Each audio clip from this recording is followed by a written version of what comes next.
jedhe galee tagale mootiyyuu yaa'anii abba magaleetu beeka gaafa asii galuun wallaahi mana warra kennallee bakka yaa'anii jidaara isaanillee akkanuma see jechuudha. Wallahi yoo gabbee katama keessa deemullee kalaas waa hunda yaani akkasuma see jechuudha yaani bakka hedduu takka ofitti gammachuu guutuun galee garuu gaafaan galu isin akkuma duraa san jirti jechuu gaafa mootiyyuu harka keessanii waa fixate namni ka gara bira kan mootiyyuu achitti sabbaretti akkammoo biyyalaa kana barate abadan ta'a hin danda'u hin deebi'ee gaafani ani garuu kaashisnu. Hin deebi'amaan hin galee jechuudha. Gaafa deebitee itti sii dabalaa naan jedhan mallaqa akka itti gara yuutuubaa dhufe sitti hima.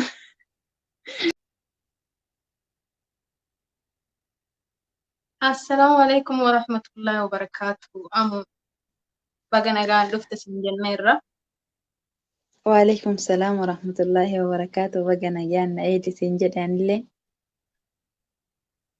Hayyeena kabajjee dhufuu keetiif hedduu galatoomii mee akkasumas hordoftoota kiyyaaf eenyummaa kan kee maqaa kennuuf ibsi. Bismillah alhamdulillah. Assalaamu alaikum warahmatullahi wabarakatuh. Kabajamtootaaf jaalatamtoota hordoftoota waan ofii maal isa qubeen dhumarra jijjiiru san. Waan ofii AM yookiin sabboontuu jechuu ni dandeessa. Maqaa baay'ee qaba alhamdulillah. Rakkoon qabu ka ijoollee kan keetiitii illee walitti baafatee natti fakkaate.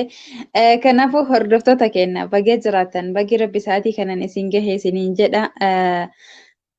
Anillee har'a mana waan ofiititti argamee jira. Gaafii gaafatame haga humna kiyyaatiif deebisuuf qophii. Hayyeenullee akka gaafii jajjabaa deebistuu abdii sirraa qabna akkasumas yaada kan kee bareedaa akka obboleewwan keetii dabarsitu abdii sirraa qabna. Aswaan atillee na kabajjee nama yuutuubaroota 200 taatee na kabajjee yuutuubara xiqqaadha hin guddisa jettee dhufuu keetiif hedduu galatoomin sin jedha asumaanii. Hayyee asumaan gara gaafii keenyatti fufna. Gaafiin tokkoffaan maal jedha seete mee wanti namoota irraa si gammachiisu maalidha jedha.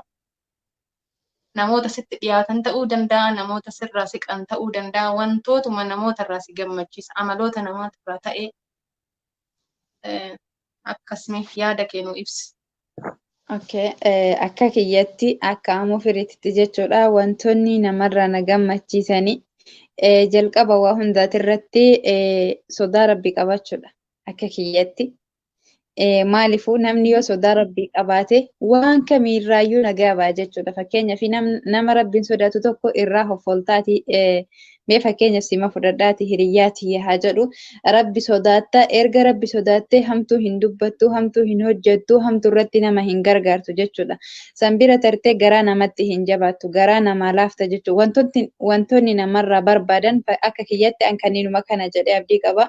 Inni kun hundinuu sodaa rabbi jalatti argamu waan ta'eef rabbi sodaachuu ergasii mootiyyuu jechuudha nama kamuu haa ta'u jechuudha waan fedhettu haa amanu waan itti amanu san sodaachuu jechuudha yoo akkana jedhu si galaa miti wanti namarra hayyee galatoomii deebii keetii fi nama rabbi sodaatu nu haa godhu hunda keenya yoo akkasumas nama haqa namaa eegu rabbi nu haa godhuuti.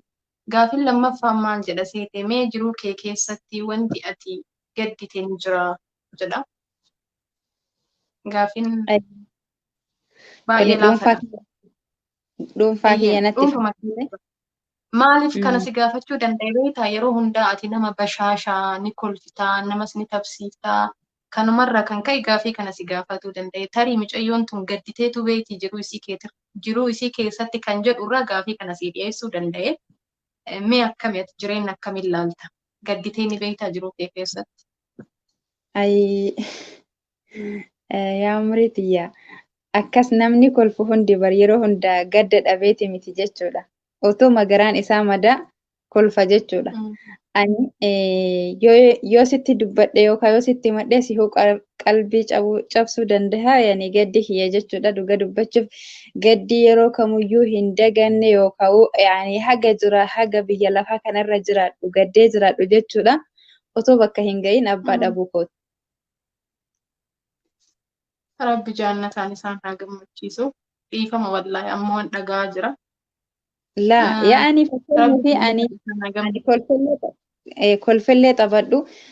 Keessi kiyya yeroo kamuu jechuudha yeroo fakkeenyaa fi kabiraati miti yeroo ijoolleen abbaa kiyya jettu natti dhagahama san bira tari immoo gaafa bakka wahii geette jechuudha yookaan abbaan kan keessi barsiisee gaafati barnoota san bakkaan geetti sirraa gammada jechuudha yookaan hawwii inni qabu san waan tokko hojjette yookaan nama gaarii tokko taate yookaan immoo naamusaa fi adaba inni irratti si gorsisan gaafati nama akka inni barbaadu san argamteetiin hin jette sirraa gammada jechuudha. Anis yookaan bakka kana hunda gahee isaan gammachiisullee baadhu wahuma tokko jechuudha. Otoo bakka ani har'a jiru kana na argee bakka kaleessaa san otoo yookaan kabiraati miti bara hiriyootuma kan kee wajjin nagaa yoo jiraatte osoo kana abbaan kiyya sun na arge jette jechuudha. San bira tari gaafa immoo bultitti achi ceete ani hedduu takka ulfaata jechuudha. Namni akka kiyyatti namni abbaan qabne yani akka muka gaaddisan qabneetitti ilaala jechuudha. Akka kootitti. Ni ulfaata yoo keessa deddeemnee jenne akkasii kanaaf gaddi kiyya isa kana jechuudha. Yaani jiruu kiyya keessatti gaddellee waan hin daganne waan hagaan jiru anuma duuka deemu jechuudha. Wallahi dhugaa keeti abbaan utubaadha. Manni utubaa malee hin dhaabbatu rabbi isaaniif haa araaramu. Araarama bichaa kadhatuufidha. Namoota baay'ee namoota jaalannu dhabnee jirra. Anillee akkuma keetiti gadda dhiyoon qaba. Garuu maal goon alhamdulillah namni hunduu ni dhalata ni du'a akkas jennee amannaa jechuudha. Hayyee gaafiin sadaffaan maal jedha seete atiin biyya kee akkamii ibsitaa jedha gaafiin sadaffaan. Biyyi Ati kiyyaa akka amuutti biyya kan ta'e Oromiyaa biyya amma akkasitti jireenyi isii babbadesan mee akkamii ibsita? Oromiyaan biyya jiitu biyya badhaatu akka taate namuu ni beeka jechuudha. Hundaa dandeessu hundaayyuu baattu osoma asiin isii muran osoma asii ilmaan isii dhiiga dhangalaasan hundumaayyuu dandeettuu taate namuu hin beeka jechuudha. Ana daran ibsuu danda'anii an akka kiyyatti biyyi tiyya Oromiyaan tiyya harmee tiyyaa jedhe jecha tokko ni siibsa jechuudha. Gabaabsee. Hayyee galatoomi dhugaa deebii ijoodha.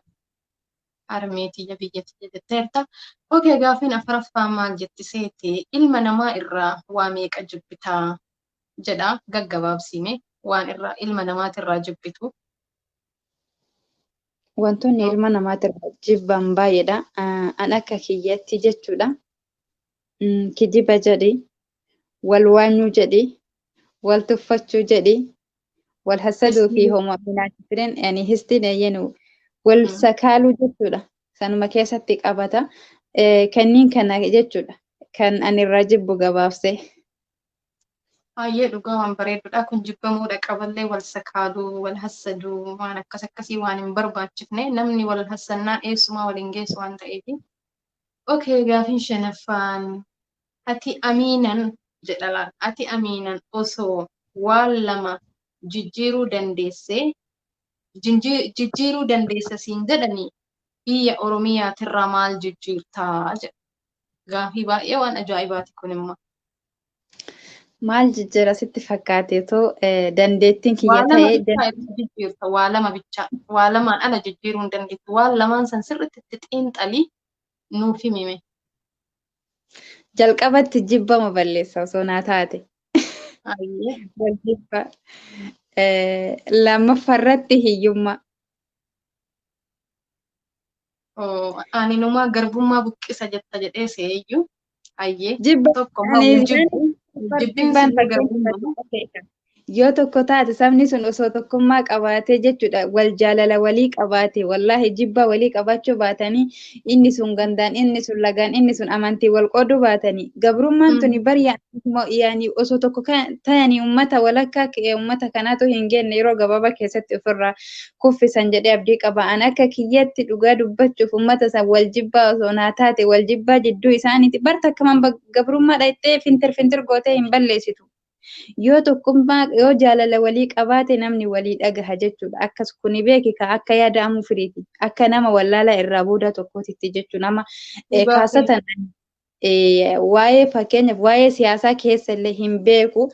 Akkasuma immoo tuyyuu yaada kiyya jechuudha. Akka nama wallaala yaani akka nama beekumsa qabneetitti ibsadha.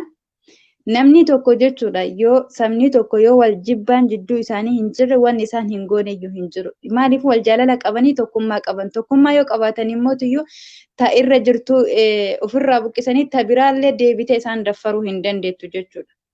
Akkasi akka kootitti sana boodan gabrummaa ofirraa buqqisuun dhufa jedhan. Galatoomi hayyee. Carraa akkana rabbisii faalaatuun jedha.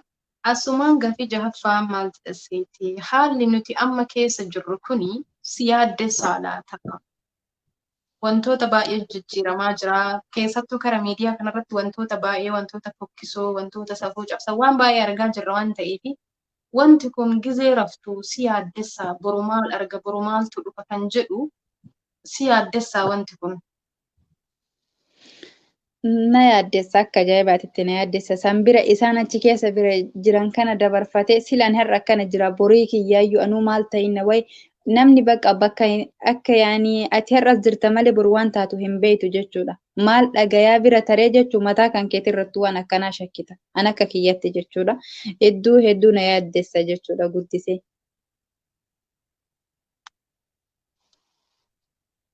Sagaleen kee xiqqoo kukkutee dhufe hayyee. Kabajamtoota fi hordoftoota dhaggeeffattoota yaa gaafiin keenya akkuma itti fufetti jira xiqqoo sababa teeknikaatiin sagaleen nuuf kolchaa isiniin jirra ka jedhu biyya keessaa neetworkii biyyaa ni beektanii asumaanuu nuuf kolchaa jecha gaafiin keenya akkuma itti fufetti jira hayyee aadde amuu teennaa baay'ee galatoomi waanuma jirudha. Hayyee gaafiin torbaffaa maal jettiseete miidiyaan siif maalii qaroomina moo wallaalummaa jedha miidiyaan maan kamuu jechuudha. Feesbuukii ta'uu danda'a miidiyama itti fayyadamaa jirru kunuu siif qaroomina moo wallaalumatti ilaaltaa jedha. Qaroomina malee kana daa'imtu ni deebitu. Miidiyaan qaroomina.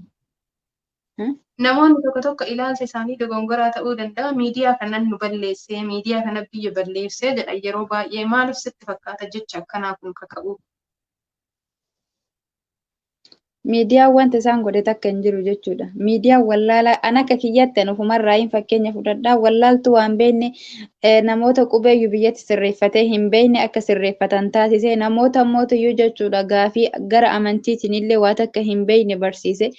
An akka kootitti jechuudha yoo namni ufumaa isaati yoo nama lubbuu ofii qabee danda'u taate miidiyaan nama hin balleessu nama inni meeshaa qara lamaati jedhama. Miidiyaan kun yoo ittiin murte siif muraa yookaan immoo as deebi'eessi mura jechuudha. An akka kootitti akkasuma jedha. Duniyaa kanarratti badee balleessee maqaa ofii balleessellee ofumaa isaati.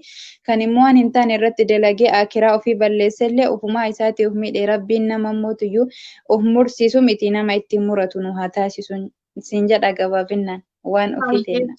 Dhugaa galatoomii yaada babbareedduu nuuf kennaa jirta. Aaddee teenya hedduu galatoomi siin jechaa gaafin 8ffaanii mee ati amiinanii akkamitti karaa yuutuubii kana dhufuu dandeessee jedha.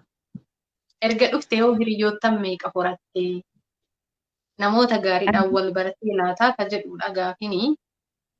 Mee akkamitti gara yuutuubii dhufuu dandeesse jalqaba dura?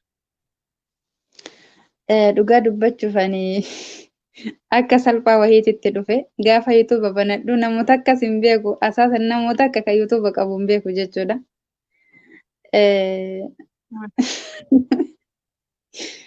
Inuma himaaree akka itti dhufe akka itti yuutuuba banadhe.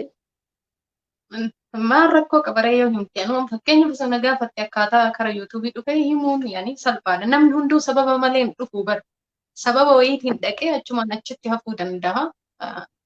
Maybe sababni sun waan ulfaatu yoo ta'e sin dinqisiisu garuu immoo waan fanii waan nama kufachiisu yoo ta'e nuuf himi. Kofulchiisu osoo hin taane waan kamiyyuu jechuudha. Yaani an akka kootitti ani dhiyoo biyya galee deebi'ee jireenyi biyyaa baay'ee takka ulfaata. Kana yoo jedhu ijoollee teenya sodaachisee sitti hambisuu fi miti.